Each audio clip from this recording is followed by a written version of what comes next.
What if I told you you could be whoever you wanted to be? Now, for me, each and every person, I believe, has a story, but it's about deciding in life what story is worth telling and which stories might need an edit.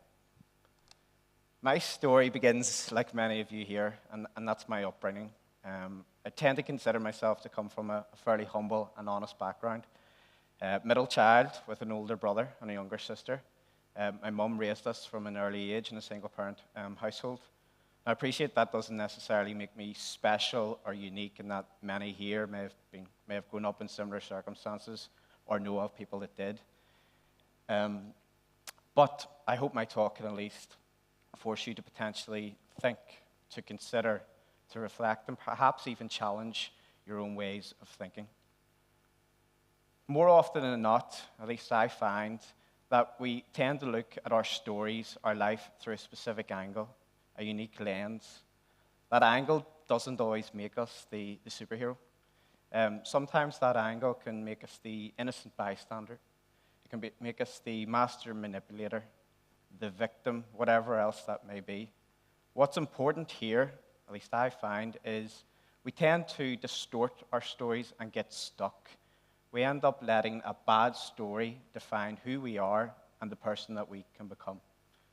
So for my talk, for the next bit, I'm going to give you some of my stories in the hope that I feel some of my learnings and what I've went through can help you. So my story begins with, Control-Alt-Delete. Let me reflect, actually. Control-Alt-Delete in terms of the topic today. What does that actually mean? Where is the relevance in terms of human behaviors? Okay. For me, what I found in the current world that we exist within, the increased importance that we need to have in terms of being self-aware of our behaviors, aware of how we're projecting ourselves to others. So some of the examples I'm going to give are quite personal. Okay. I mentioned at the start that I grew up in a single-parent household. And the specific example, I'm going to give you a little bit of context of why it means something to me. So it came to a stage when I was around 10 or 11 years old. And I went through, as it was known then, probably show my age at this stage, I went through the 11 plus. At that time, I went through what was called special circumstances, which requires a wee bit of context. So special circumstances meant that I didn't sit the exam with the rest of my classmates. I didn't take it in the same time or day. And that's as a result of probably some traumatic things that happened to me in and around that time. So what that meant was I went through a bit of a process to get into my school of choice at that period of time. So the specific day, I remember like it was yesterday. You probably all have those memories where it's really crystal clear. You know what you were wearing, you know what the weather was like, etc. And I was sitting in science class, and it's probably the only time I was happy to be called to the principal's office. But when I was called there, my mum was there waiting for me, ready to whisk me off, unbeknown to me that I wouldn't actually go back to that school. So I just moved into grammar school, and I was there for a month, but I knew it's not where I wanted to be, and I knew I didn't belong. I was going through, at that stage, a bit of an appeal process to get into my school of choice, and in big part because as a younger brother, you looked up to your brother, and I wanted to be in the same school as him. So I went through a bit of a process and quite traumatic experiences and things happening in my personal life, which meant that I ended up going to that school, the second school, my first school, of choice.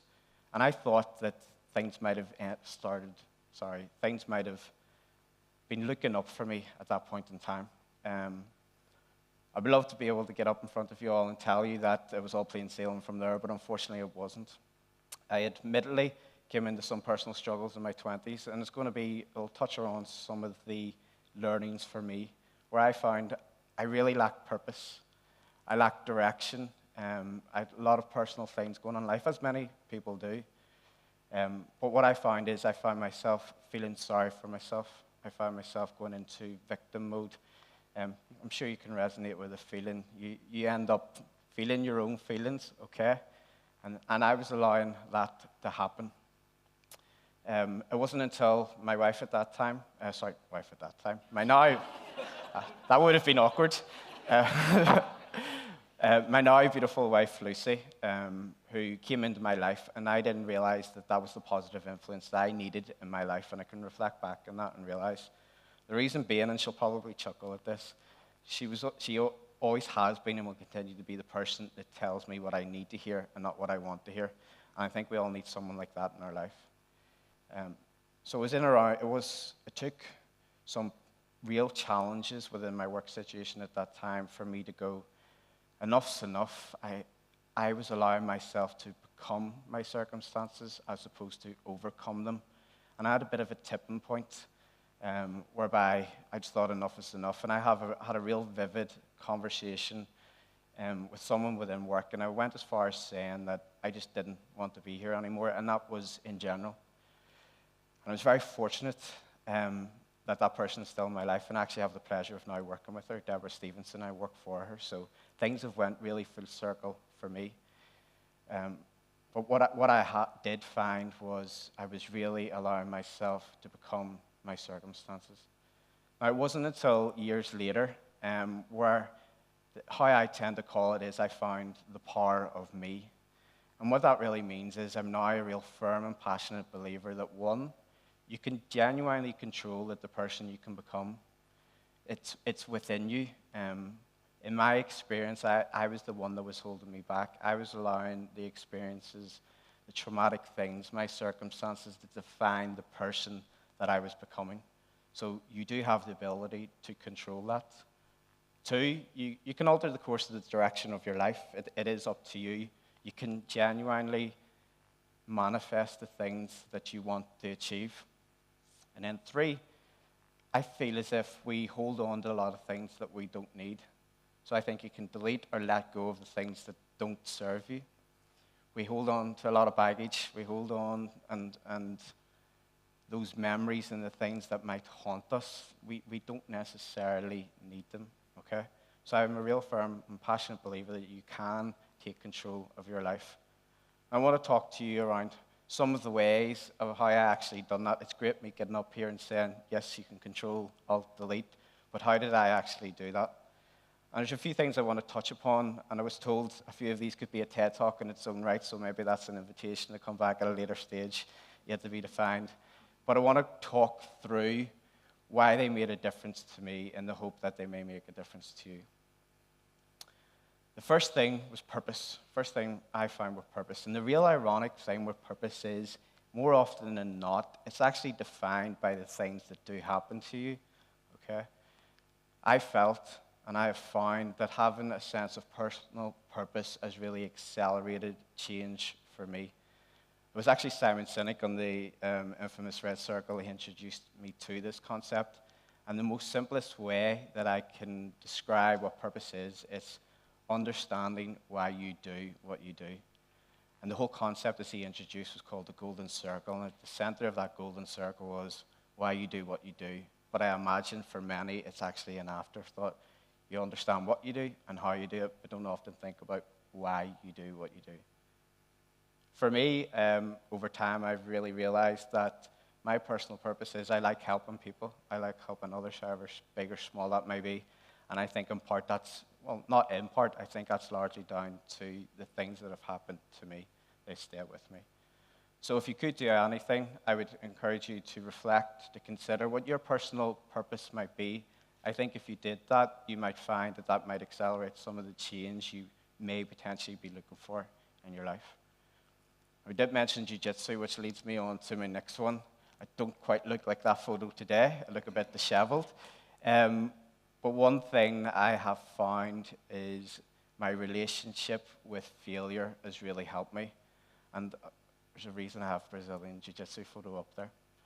So the whole concept of failure, I imagine, is probably one we have an unhealthy relationship with. Brazilian Jiu-Jitsu is probably my biggest personal hobby or interest outside work, and it's really helped me actually with how I view failure. And I think the one thing with failure, and I found with my upbringing and my circumstances, is there's an inherent fear to do something different, to get comfortable in uncomfortable circumstances because fear of failure. I had a real unhealthy relationship with failure. Now, jiu-jitsu, you may not be familiar with it, but one of the popular brands which I really resonate with is a brand called Progress. And their mantra is called, there is no progress without struggle.